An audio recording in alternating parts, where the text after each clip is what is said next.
है ना। आपको क्या करना है, आपको मैं एक छोटी सी बात बता देता हूं, सब लोगों को ध्यान से सुनिएगा। आपको कैलकुलेशन को शुरू से ही थोड़ा टाइम देना है। एटलीस्ट आपको अभी क्या करना है, नेक्स्ट 15 डेज, आने वाले 15 दिनों तक आपको एटलीस्ट 30 मिनट्स, कम से कम आधा घंटा निकालना है फॉर कैलकुलेशन। इसमें क्या क्या चीजें करनी है, पहला तो आपको 1 से लेकर 30 तक के टेबल्स याद करने हैं, यानी पहाड़े याद करने हैं। दूसरा 1 से लेकर 50 तक के स्क्वायर्स यानी वर्ग याद करने हैं। तीसरा 1 से लेकर 30 तक के क्यूब्स, घन याद करने हैं, है ना। ये कुछ ऐसी चीजें हैं जिनको याद करना पड़ेगा और ये 2-4 दिनों में नहीं होगा, ठीक है। तो आने वाले 15-20 दिनों में टारगेट बना लो कि इसको खत्म करना है। अब आप बोलोगे सर ये तो बच्चों की चीज है, क्या पहाड़े वर्ग याद करें, कुछ अच्छा पढ़ाओ, बड़ा बड़ा पढ़ाओ, कुछ चक्रवृद्धि ब्याज और ये और वो पढ़ाओ। मैं आपको बता रहा हूं 1 से 2 महीने के बाद आपकी स्थिति ये हो जाएगी कि आप कहोगे सर मैथ्स में हमसे सब बनता है, अब मैथ्स का हमारा डर दूर हो गया, हमें जो पहले लगता था कि हम कर पाएंगे नहीं कर पाएंगे, सर अब कोई तकलीफ नहीं है, सब चीजें बहुत अच्छे से बनती है। लेकिन सर अब तकलीफ ये हो रही है कि हमें समय बहुत लग रहा है, हम किसी क्वेश्चन को करने जाते हैं तो आंसर हमारा 10 सेकंड या 20 सेकंड में आना चाहिए, पर सर हमें 2-2, 4-4 मिनट, 5-5 मिनट लग जाता है।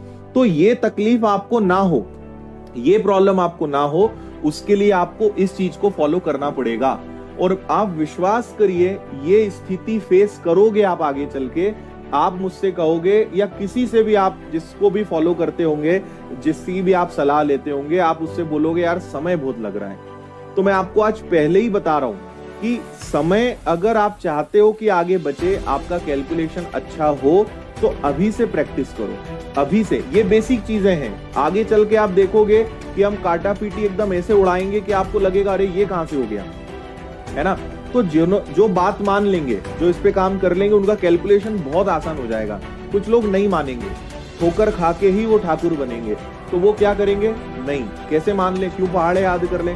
फिर जब समय बर्बाद होगा, फिर 1-2 महीने बाद आपको रियलाइज होगा कि यार कैलकुलेशन अपना वाकई में बहुत बेकार है, अच्छा करना पड़ेगा, तब काम करोगे। करना तो पड़ेगा, अगर कोई चीज नहीं आती है तो सीखना तो पड़ेगा, या तो आज सीख लो या जब उसकी जरूरत एक्चुअल में आ जाएगी तब तो आपको सीखना ही पड़ेगा।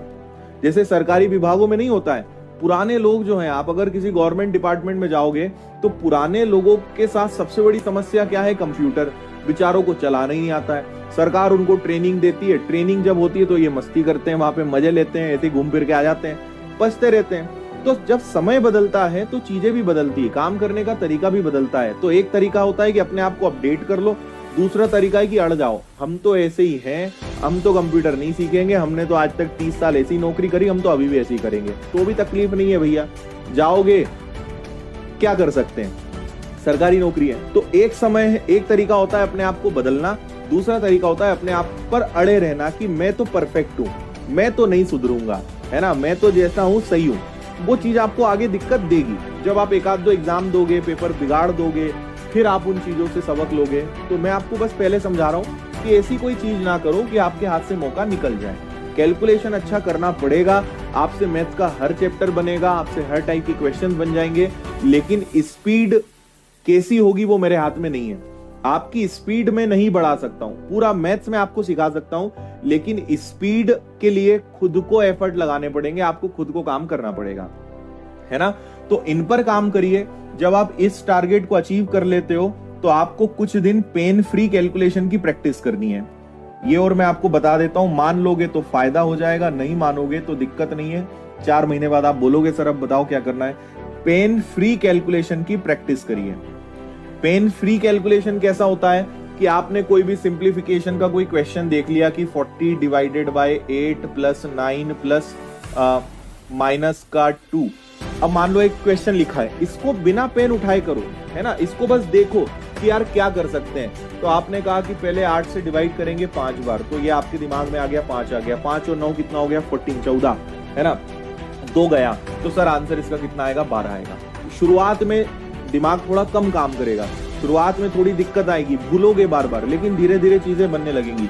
पेन फ्री प्रैक्टिस का मतलब क्या है? मैंने कहा 23 में 43 का मल्टीप्लाई करो। अब इसको बिना पेन उठाए करना है ना, बिना पेन उठाए आप करना है। तो आप करोगे कि सर एक काम करें, अब जैसे ये तो आसान है, 23 के टेबल से उड़ा दो। 23 का ट्रिपल क्या होता है? 23 का गुणा इसमें करो, है ना। 23 का ट्रिपल क्या होता है? 69 का 9, कैरी हो गया 6, तो याद रखो लास्ट में 9 आएगा, है ना। कैरी कितना हो गया? 6। 23 का 4 टाइम, 23 का 4 गुना 92, 92, 92 में 6 जोड़ दिया 98। तो सर इसका आंसर कितना आएगा? 989। ये प्रैक्टिस करनी पड़ेगी, तब जाके आप एग्जाम में मिनट्स के क्वेश्चंस को सेकंड्स में कर पाओगे, नहीं तो आप पीछे रह जाओगे।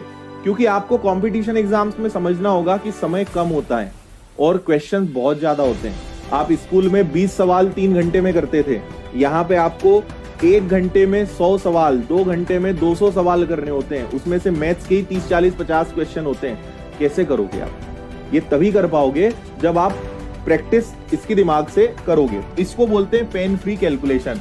जब आपको लगे कि सर अब 2 डिजिट्स में कोई दिक्कत नहीं है, कूद पड़ो मैदान में, करो 3 डिजिट की प्रैक्टिस। जब आपको लगे सर ये भी अब से बनने लगा है, तो फिर अपने सामने लिख लो 46 और बताओ इसका स्क्वायर क्या होगा।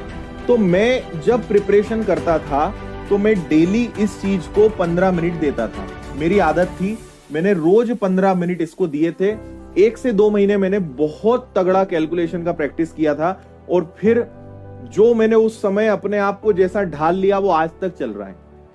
इसीलिए अभी आप आगे देखोगे क्वेश्चंस हम ऐसे सॉल्व करेंगे कि हाँ इसका आंसर तो ये आ जाएगा, क्योंकि दिमाग आपका इतना ट्रेंड हो जाता है कि वो देख के आंसर देने लगता है। और इसकी आदत बनानी पड़ेगी।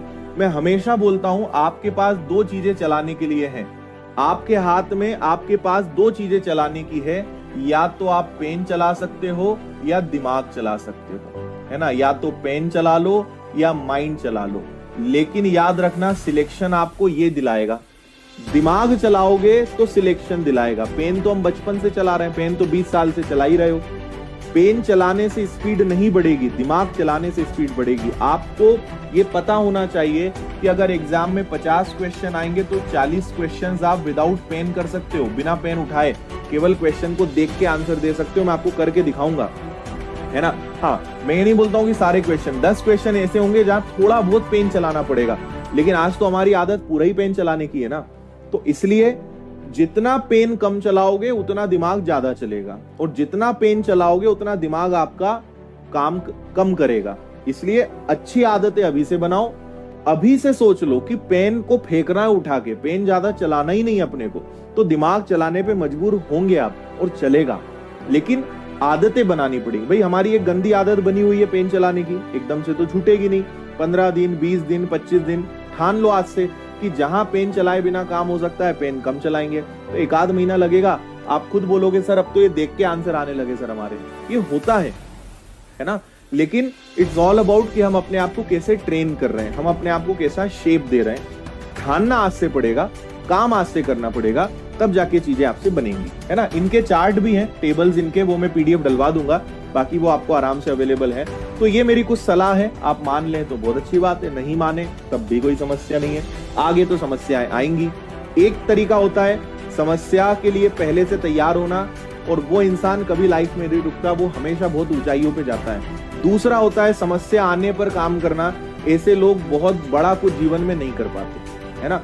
अक्सर दुनिया में जिन्होंने इतिहास रचा है वो वही लोग रहे जिन्होंने समस्या आने के पहले उस चीज को भाप लिया और उसके लिए वो तैयार रहे।